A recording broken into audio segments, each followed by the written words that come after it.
I the a-hole for telling my soon-to-be mother-in-law that my engagement ring is cursed? I, female 26, just got engaged. My soon-to-be mother-in-law is a nightmare. We are currently renovating a part of our place, and she has been lent a key in the meantime because she keeps coming over uninvited under the guise of helping clean up. But she really just likes to snoop and interfere. I do a martial art and take my engagement ring off before class. I came home from an afternoon class one day and my engagement ring was not in the jewelry dish that I usually leave it in. I asked her about it, and she told me that she'd taken it to a jeweler to get it cleaned. She looked super smug about it, and when I asked her which jeweler, she pretended she couldn't remember. I didn't want to give her the satisfaction of having a reaction to it, so I just let it slide for a couple of days. A couple of days passed and I asked her about it again, and she's super vague, still pretending she can't remember which jeweler, and saying she's too busy to go pick it up anytime soon. So I said, wow, I really feel for that jeweler. Hope nothing happens to her. She asked what I meant, and I told her that my superstitious Brazilian grandmother had performed some traditional ritual on it that's usually known to curse anyone who takes or handles the ring other than the owner. She looked uneasy and asked me a couple more questions about this ritual, and I made some story up about how my mother's ring had been taken by a burglar who was crushed by a pillar of cement on his way out of the house. I totally made this entire ritual up, and I do have a Brazilian grandmother, but obviously she did not do some ritual to my ring. The next day my fiancé told me that while I was out, she was there to clean up a bit, and lo and behold, I get home, she had already left, and find my ring where I had left it. It didn't even look any cleaner than it had before, lol. A week later I received an abusive call from her, saying she'd been in a minor car accident and she was blaming me and my witch doctor grandmother, saying she was now cursed for having touched it. I passed the phone to my fiancé to try to calm her down, but she was hysterical.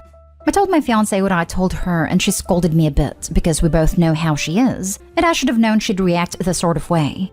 It's been another week since then, and she refuses to talk to me and keeps slandering me to my fiancé.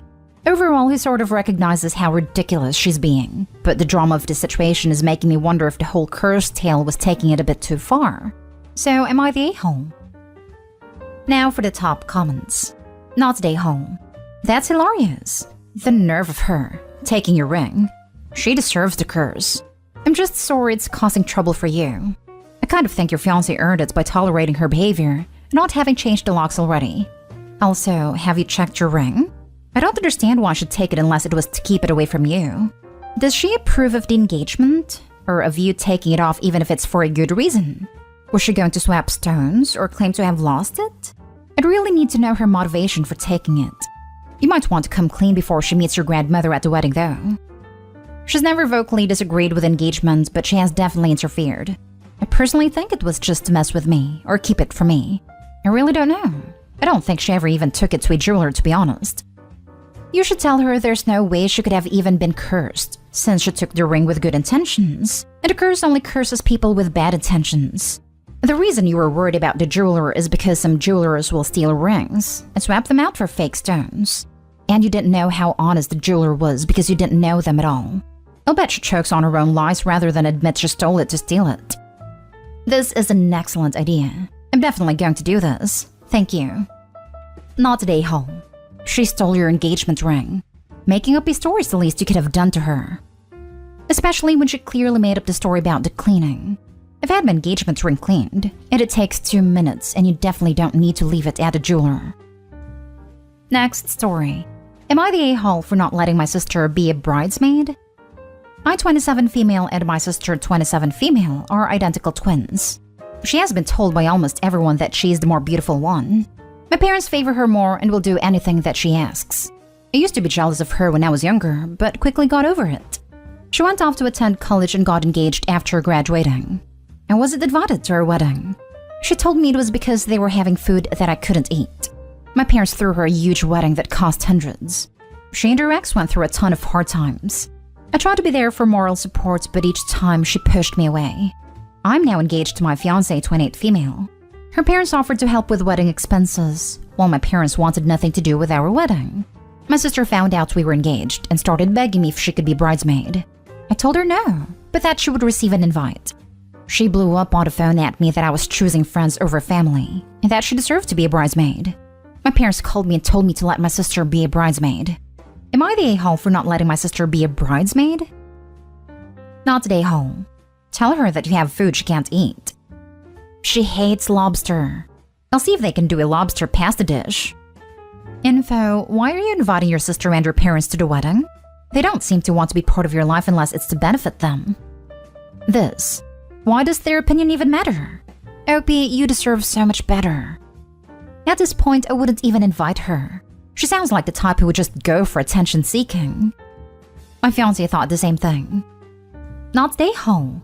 She keeps acting like a cow. She might not even get an invite to the wedding because you were having people food. Your parents are showing their favoritism. I am betting they didn't call her to push for inviting you to her wedding.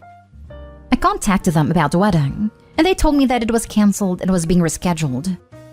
Wow, so they were actively engaged in you not getting an invite, and then they used subterfuge to ensure that you wouldn't go.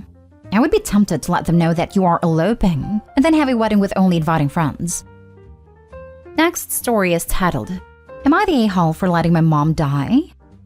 My mom has aggressive stage 4B ovarian cancer. I found out she was suddenly declining and flew down to see her. When I arrived, I lay down in the bed next to her, and we had a wonderful 30-minute, totally cogent conversation that I will forever be grateful for. But she was in a bad shape and getting worse, fast. Refusing food, refusing water, refusing pills. Her husband is a conspiracy theorist and thinks hospice is a scam, so he won't call. And my mom, the sweetest lady ever, and won't contradict him. I extended my trip and took on more of the care. I'll spare details, but it's clear to me that she's getting ready to go. She just wants rest and quiet, and someone to lie there with her. So that's what I do. But her husband and friends are accusing me of sabotaging her, encouraging her to give up. Every time I step out of the bedroom, the husband is on me. You gotta get her to eat. Go back in and get her to eat.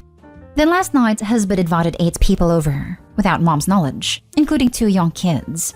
I tried to keep everyone quiet, but no one listened. In the kitchen, one of my mom's friends grabs me and says, If your mom is feeling up to it, I want to take you all out for lunch. I stare at her, but she adds, Well, you can come too. I just think your mom needs something to look forward to. And it won't be hard. She can just sit out on a patio and enjoy pizza with us. I'm so angry that I'm shaking. But I managed to politely say, Ma'am, my mom hasn't been able to walk without seizing in 3 days. She can't leave the bed. She's refusing food. Do you understand what I'm saying? The woman glares at me and says, All the more important that we get something good, meaning pizza, I guess, in front of her. Fast forward to the end of the night, I crawl into bed with Mom, who looks upset. Mom, so loud. They were so loud. Me, I'm sorry, I should have stopped them. But I think your husband enjoyed the company. Mom, too loud. Me, okay, I'll try to keep things quiet. Do you feel comfortable telling husband that you didn't like it? Just then, her husband walks in as I'm prepping a procedure. Husband, hey baby, did you enjoy that? Mom, no, not really. Husband, not really? Belly laugh. Yes, you did. Mom, no, I really didn't. Husband, see the kids aggravated you? That's how you know you liked it. Laughs.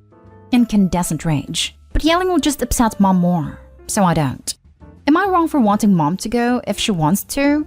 She was the most spunky, full-of-life person I ever knew. She would not want to live like this. But everyone here seems to think I'm pushing her towards death. It's destroying me that my mom is dying. But this is about her peaceful transition, not my grief, right? So am I the a-hole for not trying harder for her to stay? Now for the comments. She's dying. Eating and drinking are no longer important as they won't stop her from passing. Let her go how she wants.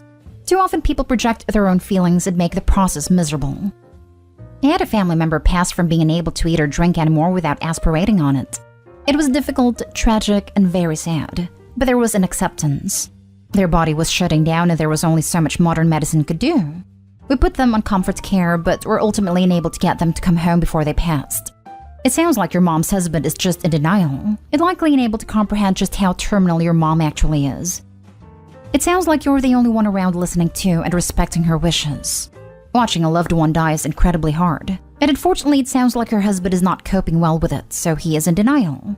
I am sorry, Obi. She's suffering, she's seizing, she can't eat, etc. She's ready to let go, and that's her choice to make. You are doing what you can to be there for her, and that's fantastic. However, understand that other people aren't going to be as accepting of their friend and loved ones passing away. That's why you're getting pushed back. Some people just can't accept that someone they love is going to pass.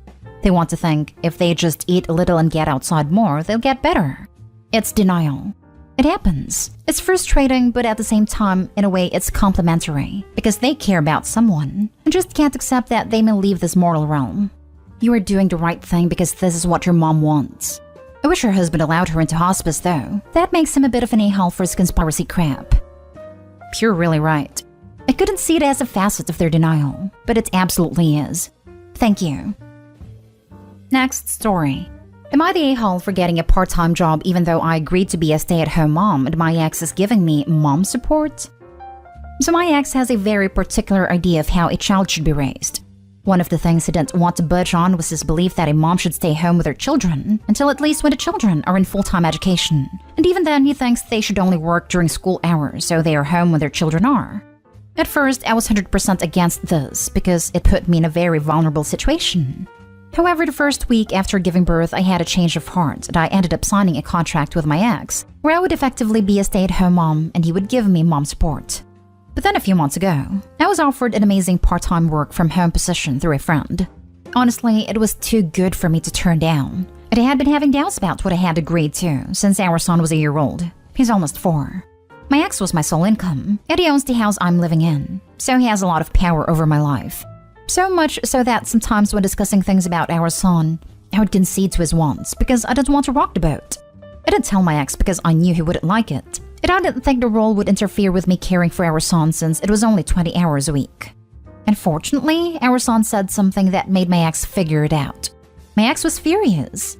He wanted me to quit immediately, and when I said no, he said I could either quit or we could work this out through the courts. He said I had breached our contract and said I was being selfish since he was taking care of my every needed want. And he said I was a fool since he doubted my job was paying me better than what he was giving me. So I had no excuse to not focus my time and energy on our son. Am I the a-hole? You need legal advice and someone legit to look at the contract. Don't put this here. Guess what? He legally owes you child support and you're allowed to work. Great news!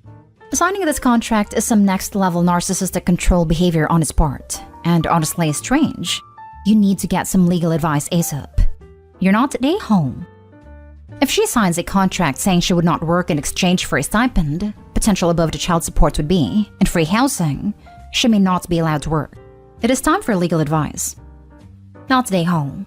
Also, I highly doubt any court of justice would consider this contract valid. You can't force a person to not work. Many companies have been making their employees sign a non-compete agreement, and there have been more and more people contesting those. And from what I saw, the company always lose. The worst that will happen, he will stop paying you. Then you can sue him for child support. So he'll have to pay anyway, and you can start working. Now for the last story. Am I the a-hole for not watching my nephew while my sister goes on vacation? Back at the start of 2020, I, 24 female, agreed to watch my sister's 28 female son, whom I'll call Joe, 4 male, while she went a week-long vacation with her boyfriend. Joe is a great kid to get along with well, and I had, and have, absolutely no problem watching him. But as you might imagine, she didn't end up going on that vacation, so I never watched Joe. Fast forward a year and a half. My sister and her boyfriend have decided to go on their vacation now, and she asked me to watch Joe for her again. But now there's a problem. I got a pandemic puppy Charlie last year, and my sister is irrationally afraid that Charlie will attack Joe if they're together for too long.